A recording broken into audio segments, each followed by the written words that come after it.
ரத்து செய்யப்பட்ட group 2 2A mains தேர்வுக்கான புதிய தேதிகள் வந்து டிஎன்பிஎஸ்ஆல் அறிவிக்கப்பட்டிருக்கு.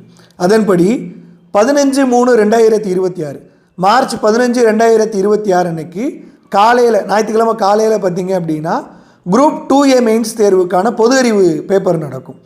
15/3/2026 மதியம் குரூப் 2 2A மெயின்ஸ் தேர்வுக்கான தமிழ் தகுதி தேர்வு அப்படிங்கிறது நடக்கும்.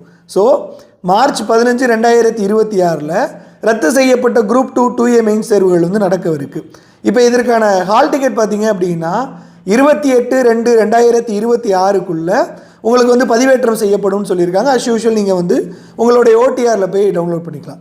இப்போ குரூப் 2 மெயின்ஸ் இருக்குல்ல, அதோடைய பொது அறிவு பேப்பர் இருக்குல்ல, அது வந்து ஏற்கனவே திட்டமிட்டபடி உங்களுக்கு வந்து February 22 நடக்கும். அதுக்கான ஹால் டிக்கெட் பார்த்தீங்க அப்படின்னா February 11 வெளியிடப்படும் அப்படின்னு டிஎன்பிஎஸ்சி வந்து குறிப்பிட்டிருக்காங்க. இப்போ தேர்வு வந்து நேற்று ரத்து செய்யப்பட்டது, அதற்கான புதிய தேதி வந்து அறிவிக்கப்பட்டது. இனிமேல் வரக்கூடிய காலகட்டம் குரூப் 2A மெயின்ஸ் தேர்வுகளுக்கு ஒரு குரூஷியலான பீரியடு. அதனால் எந்த விதமான டிஸ்ட்ராக்ஷனுக்கும் இடம் இல்லாமல் படிக்கிறத மட்டும் பாருங்கள். படித்த தேர்வில் நல்ல மதிப்பெண் பெறுங்க. நன்றி.